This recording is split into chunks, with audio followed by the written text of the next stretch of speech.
Guardate questa, sembra una normalissima polvere di peperoncino, vero? Sbagliato. Questa è probabilmente la spezia più potente, complessa e saporita che abbia mai creato. Seguitemi.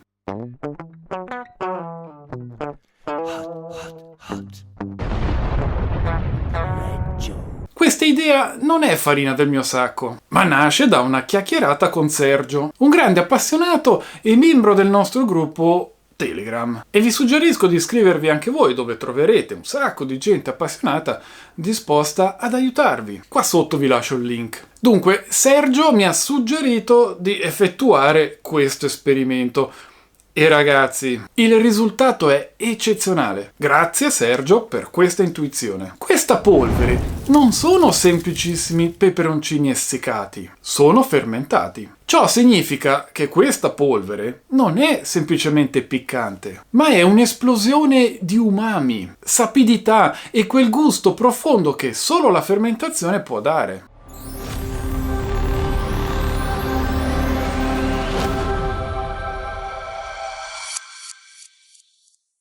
Ma perché questa polvere è così buona? La risposta è scientifica. Umami. E il segreto dell'umami è il glutammato naturale. Lo so cosa state pensando. Ma Gio, il glutammato non è quella roba chimica che fa tanto male? Fermiamoci un secondo e facciamo chiarezza.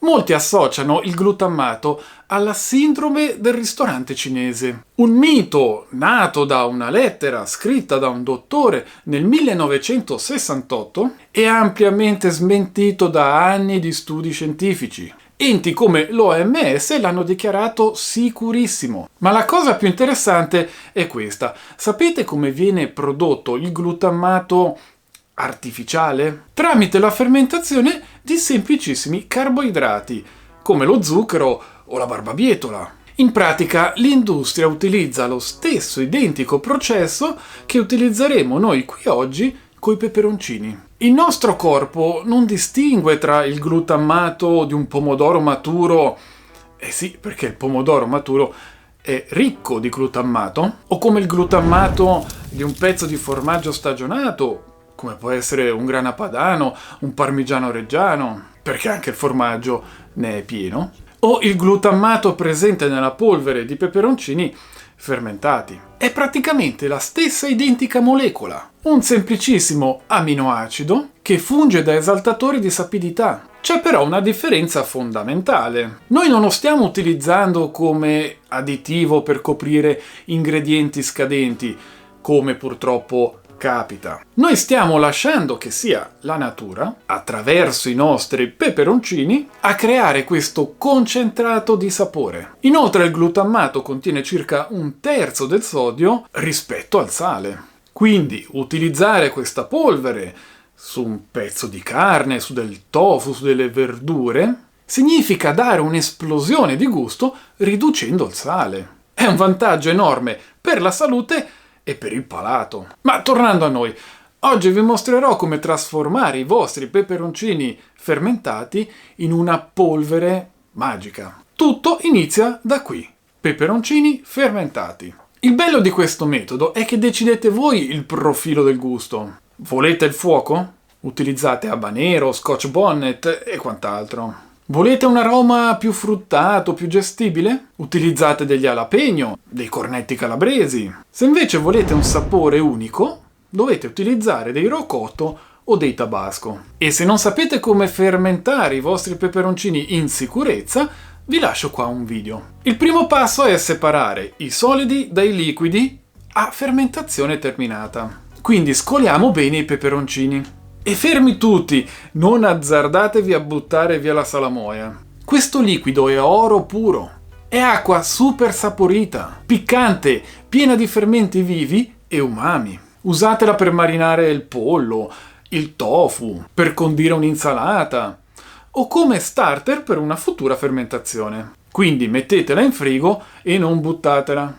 Ora prendiamo i peperoncini scolati e li frulliamo. Dobbiamo ottenere una crema bella, liscia ed omogenea. Non aggiungete altro liquido se possibile. Più è densa e più asciugherà velocemente. Praticamente deve avere la consistenza di una salsa concentrata. Dunque il trucco per farla in casa senza attrezzi strani è placca da forno e carta da forno. Ci stendete sopra la carta da forno uno strato di salsa relativamente sottile ma uniforme. Ora la si mette in forno ventilato 50-60 gradi circa. Il nostro scopo non è cuocerla, è fare evaporare il liquido, preservando gli aromi. E il tempo dipende dallo spessore che avete fatto, 2-3 orette circa. Saprete che è pronta quando si staccherà da sola dalla carta. Adesso togliete la placca dal forno e lasciatela raffreddare completamente. Deve diventare fredda e croccante. Ora non rimane che frullare nuovamente queste sfoglie secche di peperoncini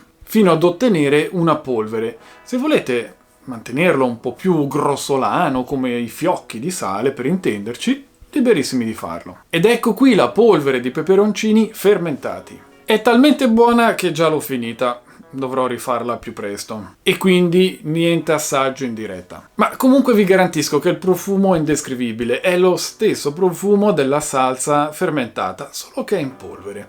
Quindi è più pratica da utilizzare per un certo tipo di preparazioni. E la cosa eccezionale è che questa polvere è già salata, è umami, è glutammato, quindi ha un sapore intenso, particolare, eccezionale ed è un esaltatore di sapore. Quindi, come vi dicevo, su una tagliata di carne è eccezionale, sul tofu che è totalmente insipido, una bomba. Non c'è bisogno di mettere altro, basta questa polvere. E persino sulle verdure grigliate potete metterla ovunque. Trasformerà un piatto banale in un piatto eccezionale. Conservatela in un vasetto di vetro e vedrete che durerà mesi, se non la finite prima. I vasetti di vetro, prima di metterci la polvere, andrebbero sterilizzati in forno. E in questo video vi spiego tutto il procedimento. Se provate a farla, fatemi sapere nei commenti che cosa ne pensate. Se il video vi è piaciuto lasciate un like e iscrivetevi se volete vedere altre ricette fuori dagli schemi. Di nuovo grazie a Sergio e a tutti voi per essere stati con me anche questa domenica. E piccanti saluti!